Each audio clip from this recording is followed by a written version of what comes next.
5 sur 7 matin, bienvenue dans le débat matinal, bienvenue dans le forum de discussion. On s'interroge ce matin sur le consommant local. Y a-t-il une prise de conscience autour de ce concept au regard de l'engouement qui semble s'observer? Vous le savez, l'Union économique et monétaire ouest-africaine, l'UEMOA, a décidé de consacrer le mois d'octobre à une campagne appelée Consommons local. De son avis, les consommateurs africains n'achèteraient pas suffisamment les produits locaux et ils auraient une fascination pour ce qui vient de l'étranger, une fascination qui va des produits issus de l'agroalimentaire à l'artisanat, au tourisme ou encore la mode. Consommons local, est-ce le renouveau? On en parle avec deux invités. Sandra Idossou, promotrice de la galerie Couleurs d'Afrique, bonjour et bienvenue. Bonjour Herman. Comment allez-vous? Très bien, je suis contente d'être à nouveau ici. Mais c'est un plaisir de vous avoir sur 5 sur 7 matin pour parler d'une thématique qui vous passionne tout particulièrement, au-delà de la lutte contre les sachets plastiques et de l'amélioration de l'environnement. Et en face de vous, une autre dame, une autre grande dame, Nadia Donlé, promotrice de couleur indigo du Elouvo, comme elle l'a rebaptisé désormais. Bonjour et bienvenue. Bonjour Herman. Merci. Vous abordez d'ailleurs fièrement à chaque fois les couleurs de vos créations. Merci d'avoir répondu à notre invitation pour débattre du sujet. Vous avez dernièrement été distingué, vous avez fini deuxième. Deuxième, oui. Pardon? Deuxième dans la compétition que l'UEMOA a organisée dans l'activité sous-régionale qui a eu lieu dans le mois national de consommation locale. Est-ce que vous nous en parlez? De quoi s'agissait-il? En fait, depuis 4 ans, l'UEMOA a proposé aux États membres d'organiser des activités pour promouvoir la consommation intracommunautaire. Parce qu'ils se sont rendus compte que les échanges à l'intérieur de l'Union n'étaient pas du tout très élevés et mieux, les produits n'étaient pas consommés même au niveau national. Donc, ils ont proposé cette activité-là que les États organisent depuis 4 ans. Et cette année, pour la première fois, ils ont mis en place une activité sous-régionale. Et l'activité sous-régionale s'appelle Mois d'octobre, mois du consommé local. Et la première édition de cette composante sous-régionale-là a eu lieu au Bénin. Et c'est au cours de cette semaine que la commission de l'UEMOA a passé sur place qu'ils ont mis en place une compétition avec des critères de sélection, des critères de discrimination. Et suite à cette compétition, nous sommes sortis deuxième. Donc voilà la distinction qu'on a eu. Merci. On vous souhaite encore beaucoup de courage et plein succès dans votre, sur le chemin que vous avez décidé librement de choisir, qui est celui de la valorisation du textile Made in Benin. Allez, avant d'installer le débat matinal, le forum de discussion, je vais vous proposer de voir cet élément que nous propose Ulvaeus Balogun pour identifier quelques éléments d'appréciation qu'il met en lumière de, justement, la confection des tenues Made in Benin, à la commercialisation en passant par l'engouement qu'il y a autour et l'investissement des créateurs de contenu, les influenceurs, comme on les appelle, qui se sont mêlés à la danse pour promouvoir le produit, le textile Made in Benin. Regardez. Il n'a pas eu à la chercher bien longtemps. Cette étiquette et ces 3 mots, Made in Benin. On la retrouve sur de plus en plus de vêtements exposés dans les rayons de ce supermarché. Ici, les polos et t-shirts Made in Benin constituent l'attraction principale. Déjà, en venant, j'ai vu qu'il y avait du 100% local. Déjà au toucher, je sens que ça a de la qualité, donc je vais voir dans la durée. C'est une fierté de voir des produits locaux sur de grandes surfaces. J'ai souvent entendu parler de ça, mais je n'ai jamais vu l'article comme ça. Je trouve que c'est joli. Ça n'a rien à envier à ce qui se fabrique en Amérique, en France. J'ai touché, je constate que c'est très bon. C'est du coton et c'est de la très bonne qualité. Je pense que c'est très très moins cher par rapport aux produits de la même gamme qui sont proposés sur le marché. Ce sont des productions qui se retrouvent aujourd'hui exportées aux États-Unis, un peu partout dans le monde entier. Mais c'est une fierté pour nous de connaître et de comprendre que des t-shirts de cette gamme et de qualité supérieure sont produits au Bénin et sont disponibles dans nos grandes surfaces. Un engouement qui s'explique par la forte industrialisation engagée à la GDIZ, où le Bénin a réussi à construire une filière textile très compétitive face à la concurrence européenne, américaine et asiatique. Il faut dire que tout n'est pas encore exposé ici, parce que nous avons également des chemises manches longues, des chemises manches courtes, également des shorts. Le coton béninois ne sera plus un coton à envoyer à l'extérieur, mais c'est un coton qui sera totalement transformé au Bénin, produit au Bénin et qui va nous produire ces choses que nous voyons. Avec ses polos et t-shirts cousus avec le coton produit sur place, le Bénin s'est ainsi engagé à devenir un pôle régional de confection textile. Vous connaissez la zone économique spéciale qui traduit la volonté, l'engagement du président de la République, le président Patrice Talon, de faire du Bénin une économie de transformation de nos produits locaux. Très tôt promis à un bel avenir, le Made in Bénin suscite déjà l'effervescence sur la toile. Le Made in Bénin. Les gars, le Bénin de Nouveau est possible et ce Bénin, il arrive. Nous sommes dans le mois du consommant local. Et c'est la raison pour laquelle nous portons nos t-shirts Made in Bénin. Donc rendez-vous dans les supermarchés pour prendre vos t-shirts. C'est polo Made in Bénin. Internautes, web comédiens, créateurs de contenu, influenceurs s'engagent un à un pour la promotion de ce label. Ce qui a donné naissance au Made in Bénin Challenge. Fridaos Ifabi en est l'initiateur. Le Made in Bénin Challenge, c'est juste un sentiment de fierté, d'engagement de la jeunesse et tout, envers justement la dynamique de notre pays. Le Bénin est en train de faire des progrès énormes. Nous avons constaté depuis un moment que notre pays produit désormais en fait ses propres vêtements à base du coton 100% béninois. Et aujourd'hui, c'est une fierté pour nous qui avons une certaine notoriété de pouvoir porter fièrement cette marque. Porter fièrement le Made in Bénin comme un appel au patriotisme économique. Il faut commencer à montrer l'exemple soi-même. Parce que je me dis, dans un premier temps, pour devenir la meilleure version de soi-même, c'est en donnant ce qu'on a de meilleur aux autres. Et aujourd'hui, on ne va pas rester là et voir ce qui se passe de beau chez nous et ne pas promouvoir cela. Donc vraiment, le challenge aujourd'hui, c'est pour dire, on peut être fier de ce qui se passe chez nous et on peut le montrer aussi fièrement et le porter aussi fièrement. Se procurer des polos collerons et des t-shirts Made in Bénin, plus qu'une fierté nationale, est aujourd'hui une identité culturelle. Un seul geste reste à faire, choisir son article et valider son achat à la caisse. Voilà donc le reportage de Uluaïs Balogun que vous avez suivi avec beaucoup d'intérêt, Sandra. Que pensez-vous de cet engouement peut-être nouveau des Béninois autour de ce qui est produit localement? En tout cas, pour ce qui est du textile.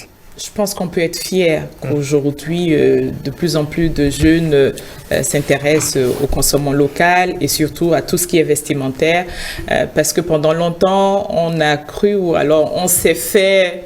Je ne sais même pas si c'est des autres qui nous ont dit. En tout cas, on s'est convaincu que si on ne s'habillait pas avec ce qui venait d'ailleurs, ça veut dire qu'on n'était pas assez branché et tout. Donc, je pense que c'est intéressant de voir les jeunes et de voir surtout ce qui se fait au niveau de tous les promoteurs, de tous ceux qui fabriquent, tous ceux qui créent, tous ceux qui innovent avec le Made in Bénin. Et je pense que tout le monde devrait être fier de cela. Évidemment, on espère que ça porte beaucoup plus et qu'au-delà des jeunes, je dirais déjà un peu plus haut, déjà un peu plus dans la classe là-bas, qu'eux aussi ils portent plus souvent le Made in Bénin. D'accord.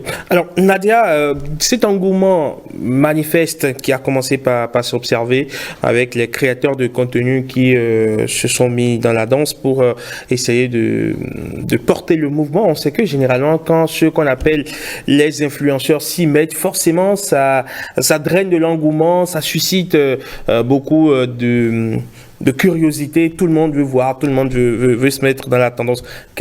Comment est-ce que vous analysez tout ceci? Merci Arman. Moi j'ai toujours mon problème de déformation professionnelle. Les choses ont besoin d'être définies. Quand on parle de consommation locale, effectivement, il y a un engouement, il y a un mouvement qui se crée. Mais qu'est-ce que nous appelons consommation locale? Qu'est-ce que nous appelons production locale? Parce que qui dit consommation locale, dit production locale et peut-être matière première locale. Donc je ne sais pas où est-ce que le produisant local commence et où est-ce que le consommant local commence. S'il faut que je ramène des toiles de l'étranger et parce que j'aurais mis Made in Bénin dessus, parce que c'est passé par 2 petites mains, est-ce que j'aurais réellement développé l'économie localement? Parce que le rôle du consommant local, c'est vraiment d'impacter le marché. Et quand on dit local, ce n'est même plus seulement le pays. C'est à l'intérieur de l'UEMOA qu'on parle effectivement du consommant local. Donc j'aime bien cet engouement-là. J'aime bien cette énergie qui se dégage. malheureusement que pendant un mois. Mais moi, j'ai besoin qu'on définisse mieux les choses. Donc, j'aime souvent donner l'exemple aujourd'hui du pine wax qu'on a un peu partout. Parce que pendant longtemps, on nous a dit, dès qu'on portait du wax, on disait on portait local, on portait béninois, on portait africain. Mais en réalité, je voudrais que les gens comprennent que le wax n'est pas fabriqué ici. Donc, quand on porte un bomba qui est joli, qui est coloré et tout, et qu'on dit, bon, c'est vendredi, j'ai porté traditionnel, il faut qu'on définisse, comme Nadia le dit, c'est quoi le consommant local? Est-ce que c'est parce que ça a été cousu ici ou est-ce que le textile a été fabriqué ici? Donc, je pense que c'est intéressant de débriefer et de bien situer les responsabilités pour dire ce n'est pas parce que je porte un bomba ou un pine wax qu'il est local. Il a été peut-être que ma tenue wax ou bien ma tenue, comment vous appelez ça? Ce qu'on porte souvent là, le bazin. Voilà, le bazin et tout ça. Ce n'est pas parce qu'il m'a coûté peut-être 50 000 qu'il est local parce que je l'ai acheté ici. C'est peut-être la couture seule qui représente peut-être 10% du prix d'achat qui est local. Et donc aujourd'hui, il faut qu'on aille au-delà de ce qui est fait ici pour dire est-ce que nous n'allons pas, est-ce que ce n'est pas le moment de promouvoir ce que nous consommons ici, ce que nous produisons nous-mêmes ici. Et c'est pour ça que moi, j'apprécie beaucoup tous ceux qui, comme Nadia ou comme tous les autres, qui fabriquent du textile avec notre coton ici. Moi, je sais dire, quand je porte un habit, je sais dire toutes les... comment dire, toute la chaîne de valeur qui a produit cette tenue-là. Et donc, je pense que il faut que petit à petit, nous poussions loin cette réflexion et que nous nous posions la question, est-ce que tout est fait ici ou est-ce que c'est juste la couture qui est ici? D'accord. Alors, de ce qu'on a pu entendre, ce qu'on a pu nous expliquer, c'est que c'est le coton béninois produit sur place, transformé à la GDZ et qui devient justement ces polos commercialisés dans les grandes surfaces. C'est ce qu'on a pu nous expliquer. Non. Je ne sais pas si je suis en train de faire fausse route ou que j'ai pu mal comprendre. Voilà, vous avez peut-être mal compris parce que l'assistant marketing a parlé au futur. Il a dit quand le coton béninois sera transformé sur place. D'accord? Donc, c'est une étape qui est prévue, mais qu'on n'a pas encore atteint.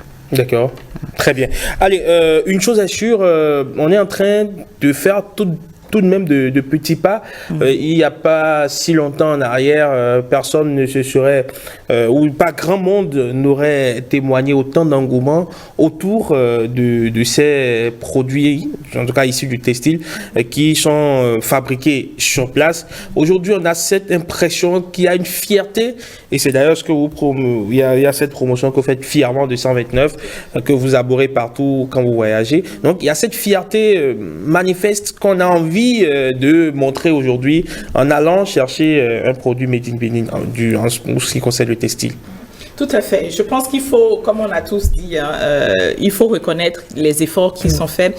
Alors moi, parce que je suis très engagée pour la protection de l'environnement et pour l'écologie, je voudrais juste donner un chiffre pour dire que, par exemple, en Europe ou en France, il y a plus de 1,2 tonnes, d'accord, de CO2 produits par le transport des habits qui viennent de partout au monde et qui arrivent par exemple en France. C'est pour dire que si nous parlons du consommant local, au-delà de la fierté de dire voilà c'est local, mais c'est aussi pour un impact écologique. Tout ce que je porte, je donne un exemple même du jean, le jean que tout le monde porte ici parce qu'on en achète un peu partout.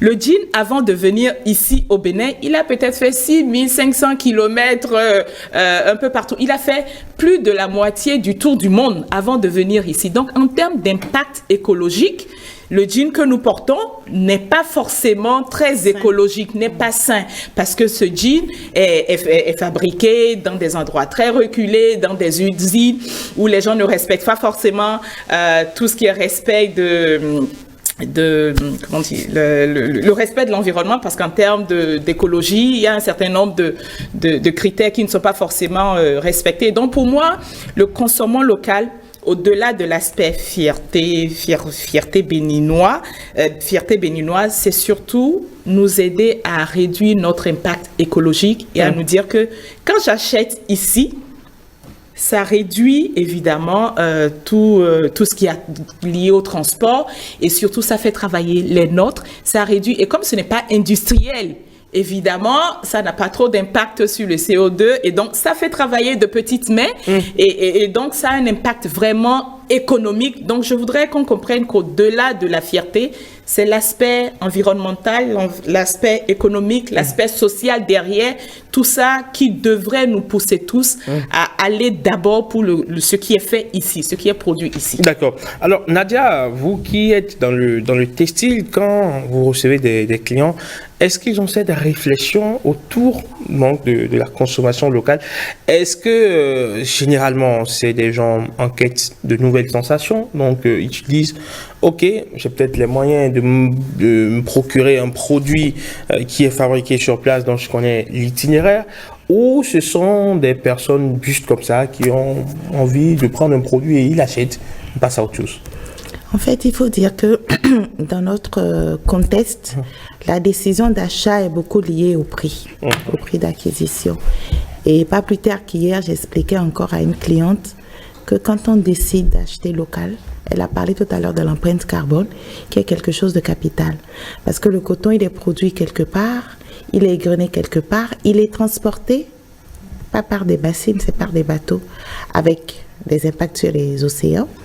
Ensuite, il arrive à la zone de consommation où il est transformé, ennobli, ensuite usiné, rechippé vers nos produits.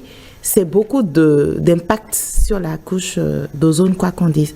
Donc, du coup, quand on fait l'achat localement, on paye non seulement un produit, on paye l'environnement, on paye des emplois locaux, on paye une forte contribution aux impôts de chez nous, on paye de la culture, c'est un tout. On paye le prix de préservation de notre patrimoine. De notre patrimoine aussi. Donc le consommation local, ce n'est pas juste ces produits ici, je paye, c'est moins cher. Non. Ça va au-delà de ça. Et c'est un concept que justement, nous avons besoin d'expliquer, de réexpliquer aux consommateurs parce que pour eux, parfois local est synonyme de moins cher. Ce qui n'est pas forcément évident. Ce qui est pas antinomique, mais ce qui est observé, c'est que le local coûte parfois 2, 3 fois, 4 fois plus cher. Heureusement. C'est exactement ce qu'elle explique. Oui, justement, beaucoup ne comprennent pas que ce qu'on fabrique sur place, mais coûte 4 à 5 fois plus cher que ce qui est importé, alors qu'il se dit, quand c'est importé, ça a suivi donc toute la chaîne de production, de transport et tout le reste, et donc normalement, ça aurait dû coûter plus cher que ce qui est fabriqué ici et qu'on aurait pu acheter à côté. Il y a des économies d'échelle qui se font à partir du moment où la production est à très grande échelle. Et cette production à très grande échelle, comme le disait tout à l'heure Sandra, ne respecte pas forcément certaines normes, j'ai envie de dire, d'éthique. D'accord? Et à partir de ce moment-là, quand on fait le choix de se dire, OK, parce que c'est venu de loin, c'est censé coûter plus cher, et parce que c'est à côté, c'est censé coûter moins. C'est un faux calcul. C'est un faux calcul, parce qu'à partir du moment où nous sommes sur des unités artisanales, c'est parce que nous n'avons pas pris le temps de mettre des normes sur les choses. Sinon, beaucoup de choses qu'on appelle chères ici devraient être classées comme du luxe. Vous voyez par exemple le tissu que Sandra porte. Chaque tampon a été posé individuellement. C'est comme prendre une lettre, c'est comme si quelqu'un était en train de faire de la calligraphie. Et c'est du luxe. Ça n'a pas un autre nom dans les pays où les choses sont normées, ça n'a pas un autre nom. Donc on ne peut pas vouloir payer du luxe ou du semi-luxe au prix du la production de masse. Le prix du fast-food. Mais en même temps, je comprends aussi ceux qui se disent, bon, parce que c'est local, parce que ça n'a pas voyagé, ça devrait être moins cher. Je donne souvent l'exemple du riz, par exemple, que nous mangeons. Le riz béninois coûte plus cher que le riz importé qui est venu d'Inde et de Pakistan et tout ça. Mais c'est tout simplement parce que notre riz est fait de façon artisanale. Je dis, il n'y a pas de subvention. Les gens qui cultivent cela le font de façon parfois très, très difficile. Et en plus, c'est du naturel. Il n'y a pas de conservateur. Donc, c'est normal que je paye aujourd'hui le prix de la santé en mangeant sain que d'acheter quelque chose qui est moins cher et qui vient, on ne sait pas dans quelles conditions ça a été produit là-bas. Donc, au-delà du coût, il faut que nous poussions un peu plus loin pour dire ce que j'achète là, comment il a été fabriqué, quel est l'impact et tout ça. Et Mais en même temps, je reconnais les efforts de nos producteurs, ceux qui sont dans la transformation. Nadia, aujourd'hui, elle fait de l'indigo qu'elle, à la limite, elle propose à la place du wax aujourd'hui, à des prix plus ou moins. Mais il faut que dans nos têtes, nous comprenions que ce travail est manuel. Ce travail devrait être normalement plus cher que le... Enfin, je ne vais pas citer les noms, mais... Et vous faites bien d'ailleurs. Voilà, voilà. Et donc, du coup, quand j'achète l'indigo ou les autres pailles imprimées et fabriquées ici, je dois pouvoir définir que c'est de la qualité que j'achète. Très bien. Alors, il n'y a que depuis quelques temps, depuis l'année dernière, vous avez commencé par organiser les jeudis de la dégustation, la période de la dégustation pour promouvoir les produits fabriqués ici par les consommateurs, enfin par les promoteurs béninois. Uvaris, d'ailleurs, il vous a suivi dans cette aventure, dans cette première édition, sinon dans ce premier numéro de cette nouvelle saison. C'était donc à la CCI Bénin. Regardez. C'est un menu 100% local qui est offert ici. À l'image d'un after-work, c'est une soirée consacrée à la dégustation des plats et produits du terroir. J'aime bien ce que je mange, même si c'est la première fois. Et vous savez, quand tu goûtes à un truc pour la première fois, ça a toujours un goût étrange. Et puis bon, après, tu découvres. Mais en tout cas, à base de manioc, j'aime bien ce que c'est. C'est un plat que moi j'aime très bien quand j'étais enfant. Le garifoto, quand je revenais de l'école. C'est vraiment délicieux. Des biscuits au manioc, du jus naturel, des croquettes de patates douces, du pain au manioc et de la bouillie de maïs et de mil. Cette soirée est un coup de pouce au savoir-faire local. Ça, c'est un muffin, chocolat, farine, cossette et diam. Des œufs, du sucre, de l'huile d'arachide, d'agoni, du sucre d'ici, du chocolat d'ici, d'Ouka, en fait. Et puis j'ai mélangé tout ça avec fouet et au four et c'est sorti des petits gâteaux. À l'initiative, la Chambre de commerce et d'industrie du Bénin, CCI Bénin. L'initiative se poursuit tous les jeudis à la CCI Bénin ainsi que dans ses structures départementales. De quoi garantir aux consommateurs la qualité des produits locaux servis et mis sur le marché. Voilà donc un Béninois qui ne connaît pas Galifoto, pour qui ça a un goût étrange.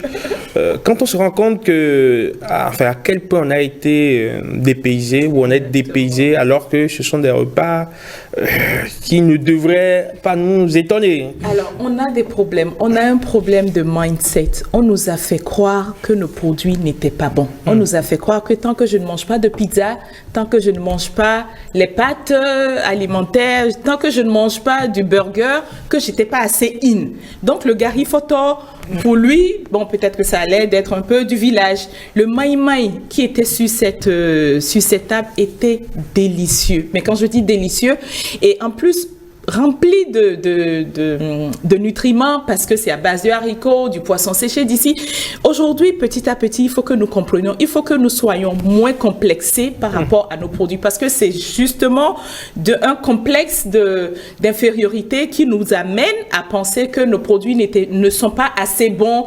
Je parle surtout par rapport à la classe moyenne. Hein. Bon, parce que manger local dans la maison de je dirais 80%, 90% de la population, on mangera local. Quoique là encore, le poisson est importé, voilà. Mais le poisson local a un coût. Voilà.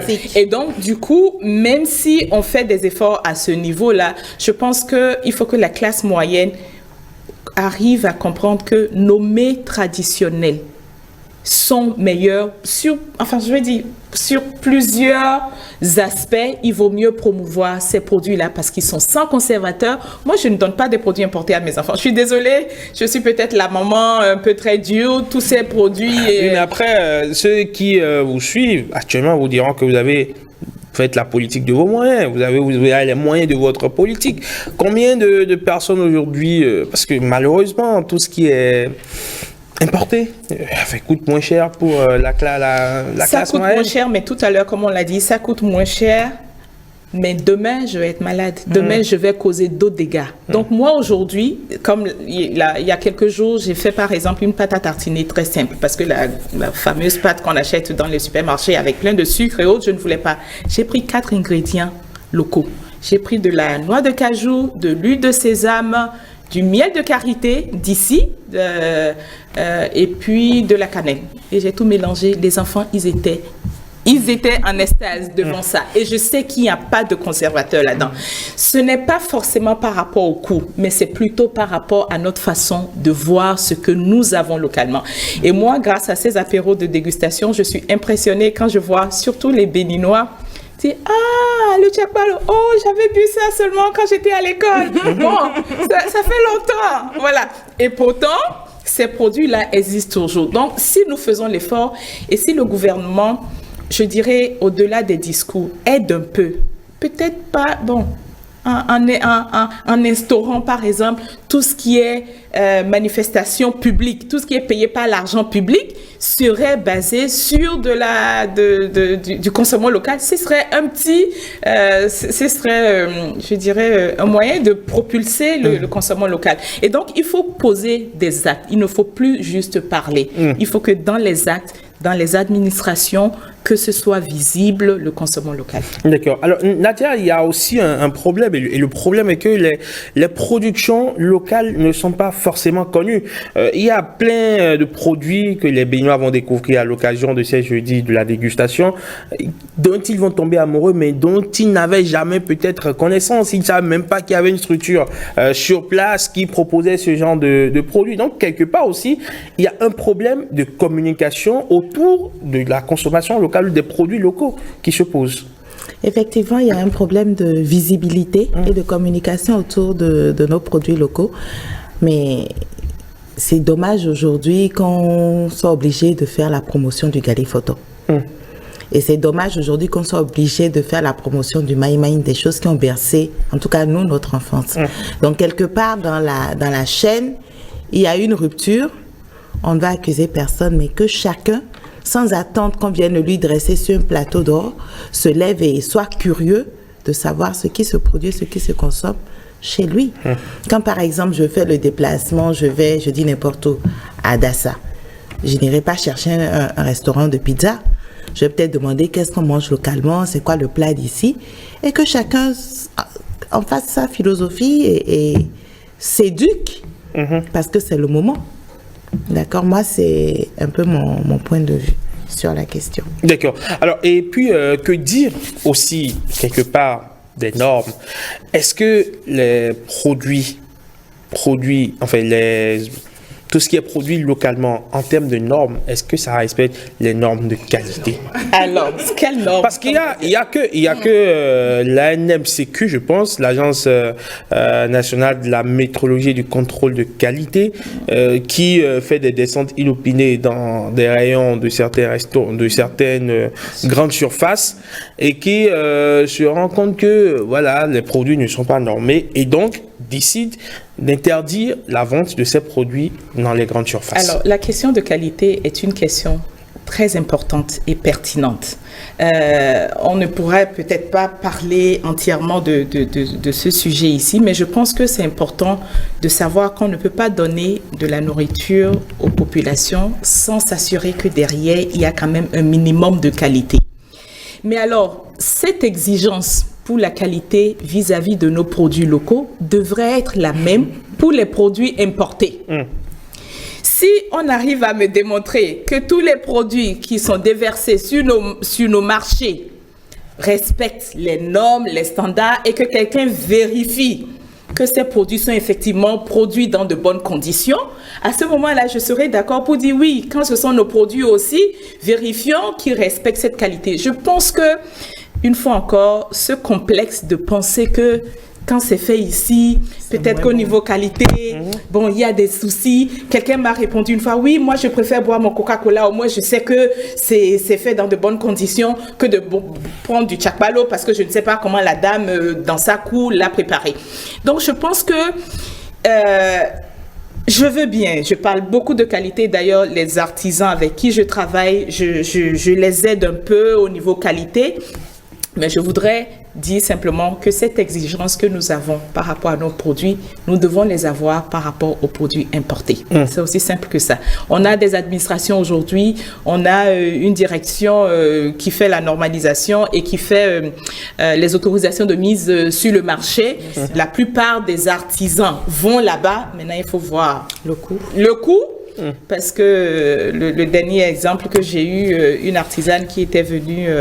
une béninoise de la diaspora qui était rentrée ici avec le projet de transformer nos farines locales en biscuits, a été obligée de repartir parce qu'elle est restée 1 an et demi sans cette autorisation.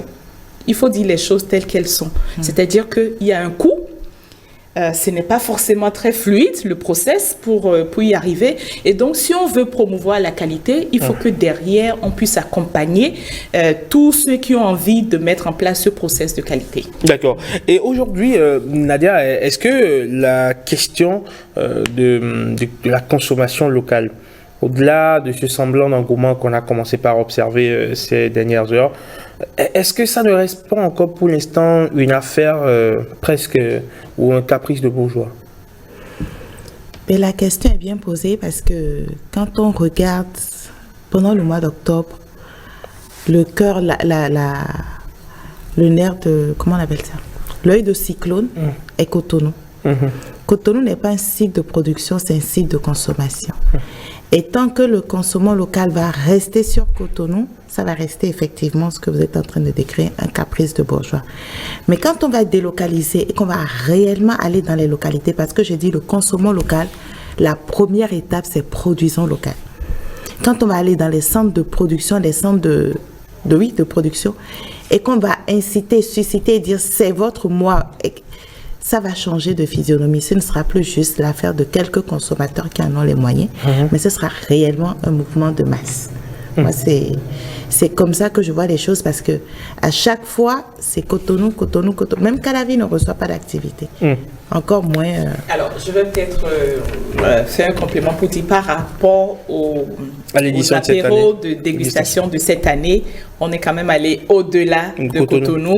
Et donc, voilà, la Chambre de commerce... Mais ça reste institutionnel, on a l'impression... La Chambre de commerce fait des efforts, en tout cas, cette année a fait des efforts, et donc, au moins, c'est organisé dans les représentations. Mais le bouton clé du mois du consommant local n'est pas à la Chambre de commerce. Je suis d'accord. La Chambre de commerce, nous aussi, on a fait quelque chose à Vida depuis 3 ans où on est là, on essaie de faire des choses.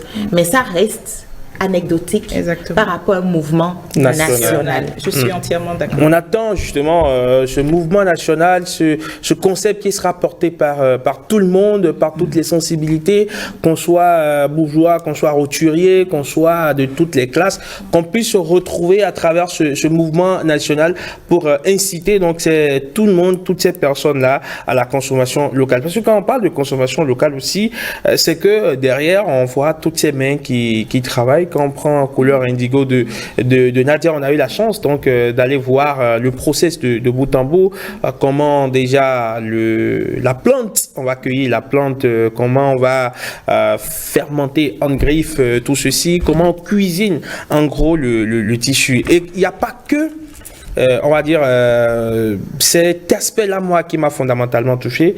Il y a ces personnes, d'accord, qui ont plus ou moins une certaine déficience, mais qui restent quand même des personnes à part entière, qui travaillent pour promouvoir d'une façon ou d'une autre, à leur façon, la consommation locale. Il y a près d'une dizaine de personnes handicapées qui travaillent chez Nadia Adonlé. On a pu leur rendre visite et on va vous proposer ce reportage.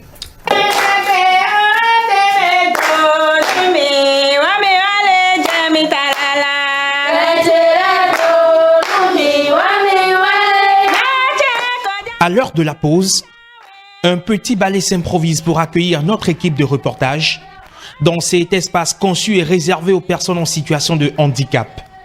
Elles sont une dizaine à transformer les chutes de tissus en divers éléments décoratifs et utilitaires. Ces femmes font partie d'une grande chaîne de production et de transformation de textiles made in Bénin. Nadia en est l'heureuse promotrice. Pendant ma formation, j'ai eu à faire un stage dans ce qu'on appelle un atelier protégé. Un atelier protégé, c'est un atelier où 30% du personnel vit avec un handicap. Et c'est un statut particulier. Et j'ai vu que malgré parfois le handicap très lourd, ce sont des gens qui pouvaient travailler. Du coup, quand j'ai eu la chance de monter mon entreprise et que j'en ai eu la possibilité, j'ai recherché jusqu'à pouvoir atteindre cet objectif-là, la possibilité de travailler avec ces personnes-là. Travailler avec des personnes handicapées. Un réflexe pas toujours évident dans un troisième millénaire capitaliste qui ne comprend que le seul langage de la productivité. Nadia, elle a fait le pari de les associer. La patronne d'entreprise a même pris des cours de langue des signes afin d'interagir avec certaines de ses collaboratrices. Il y a une convivialité, une fraternité qui leur est propre et qui nous est chère. Au Bénin, beaucoup de personnes en situation de handicap se cachent et sont peu visibles dans la sphère publique. Elles portent sur leurs épaules le poids des superstitions et des peurs irrationnelles, alors quand l'opportunité d'une intégration professionnelle se présente, elles applaudissent des deux mains. Si notre destin devait être lié à la pensée populaire, nous autres devions être déjà livrés à la mendicité. La promotrice de cette entreprise nous a extirpés de la fatalité. Nous devrions prier au quotidien pour elle. Mercredi 21 juin 2023, le président Patrice Talon a pris 5 décrets d'application de la loi numéro 2017-06 du 29 septembre 2017 portant protection et promotion des droits des personnes handicapées. Et pour ces Don Quichotte de la société comme Nadia, c'est une anomalie enfin réparée. Ça nous donne encore plus de force et d'énergie de progresser sur ce chemin-là et peut-être même d'aller vers d'autres entreprises, prêcher la bonne nouvelle. Chaque soir, Pierrette quitte son travail le sourire aux lèvres avec l'empressement de revenir le lendemain. Un état d'esprit qui conforte Nadia dans ses convictions. Ça fait quoi, 10 ans maintenant, je ne regrette rien. Si c'était à refaire, j'allais faire pareil. Et si j'avais les moyens, on ne serait pas que 10. Vivre dans une société de valides quand on est invalide. Un véritable parcours du combattant. Progressivement, les lignes bougent, les mentalités changent. Un vrai petit pas pour l'homme, mais un grand pas pour l'humanité.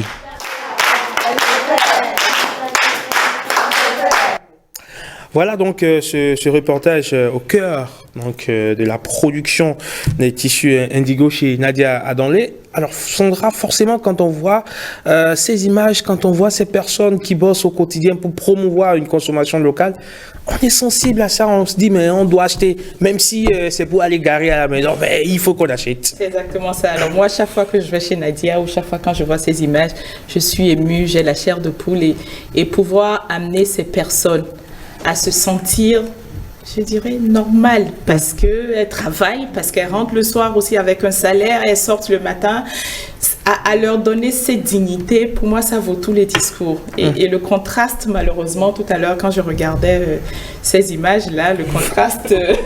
on va parler. Il faut que je dise aux spectateurs le contraste. Le contraste, tout à l'heure, c'était de voir tout le gouvernement venir.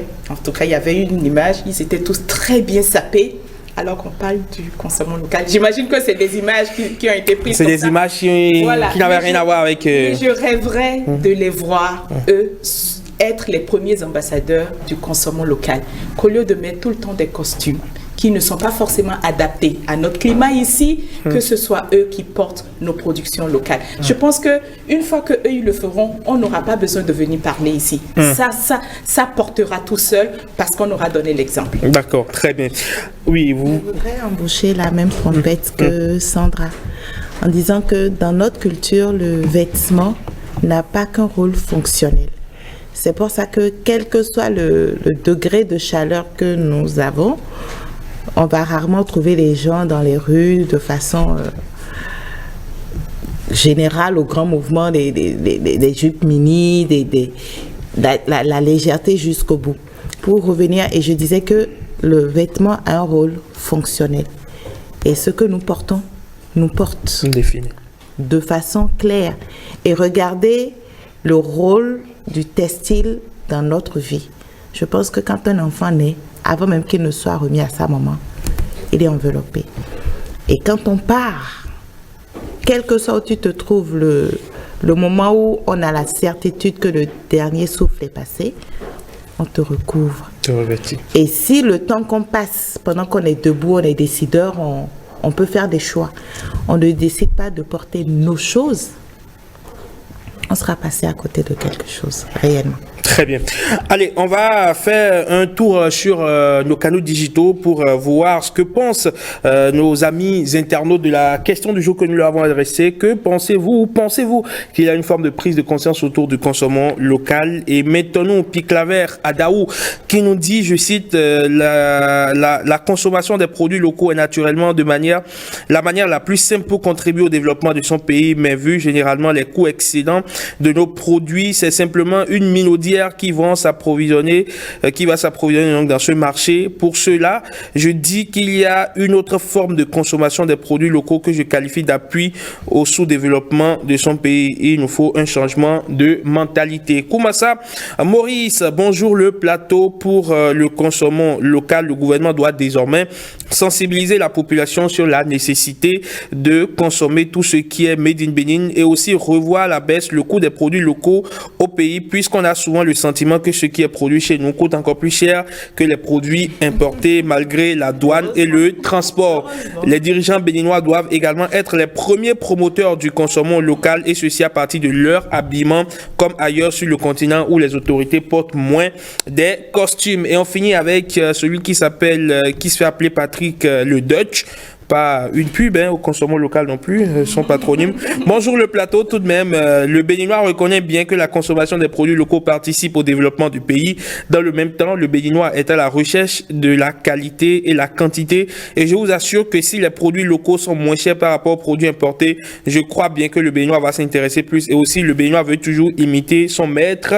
Voilà le drapeau, il va avec, d'où il s'intéresse aux produits importés. Voilà ce que pensent nos amis internautes. On va faire un dernier tour de table, mesdames, avant de vous laisser filer. Sandra. Alors, moi, je voudrais juste conclure en disant que le consommation local n'est pas juste, c'est pas juste de la mode. Ça a un impact réel sur nos vies. Ça a un impact réel sur nos économies locales. Si on décide, si on fait un effort conscient de consommation locale, on y arrivera. Aujourd'hui, je porte une montre africaine.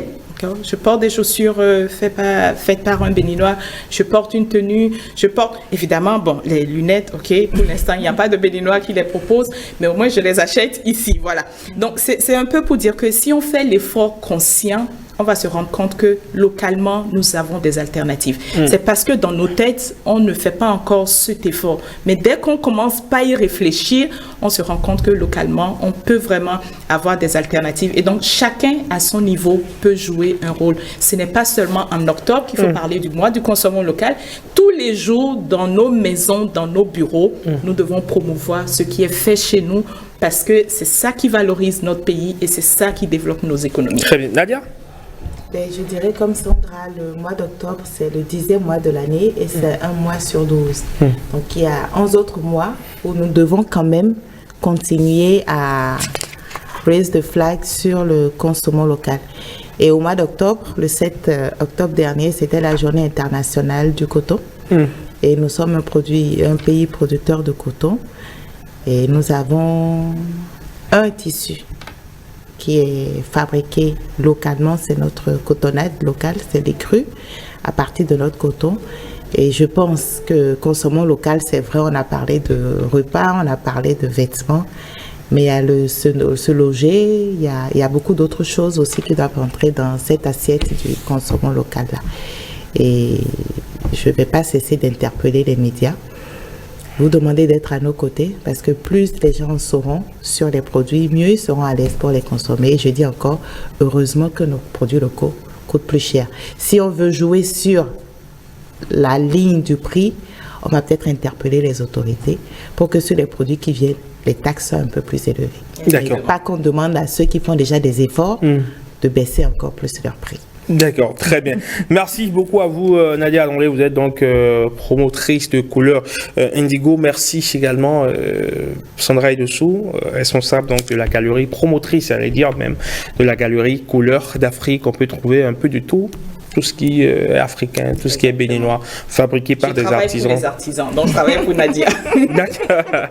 Merci d'être passé sur 5 sur 7 matin, porter la réflexion avec nous au sujet de ce mois du consommons local et de ce concept qui tend justement à faire son petit bonhomme de chemin. Pourquoi pas, on va espérer un changement progressif de paradigme et que de plus en plus le Made in Benin s'intègre fondamentalement dans les habitudes. Déjà demain et tous les autres jeudis, je vous invite tous du mois d'octobre à venir à la Chambre de commerce, découvrir toutes ces pépites que nous avons ici et l'accès est gratuit. Donc j'espère vous voir et peut-être qu'au-delà du mois d'octobre, on est en train de réfléchir et donc je suis en train aussi de profiter du plateau pour dire que notre envie, c'est de porter tous ces artisans qui font vraiment des choses. Et donc, au-delà du mois d'octobre, on est en train de prévoir des choses régulièrement. Et donc, quand ce serait le moment, on espère qu'on aura beaucoup de personnes parce que voilà, il faut quand même accompagner certaines initiatives. Et donc, à bientôt pour d'autres événements que nous allons proposer. Merci Sandra. Allez, 5 sur 7 matin, encore un dernier rendez-vous, l'export de blé d'Adanko. Vous n'aurez pas la revue de presse malheureusement aujourd'hui, il sera pour très très prochainement. À tout de suite.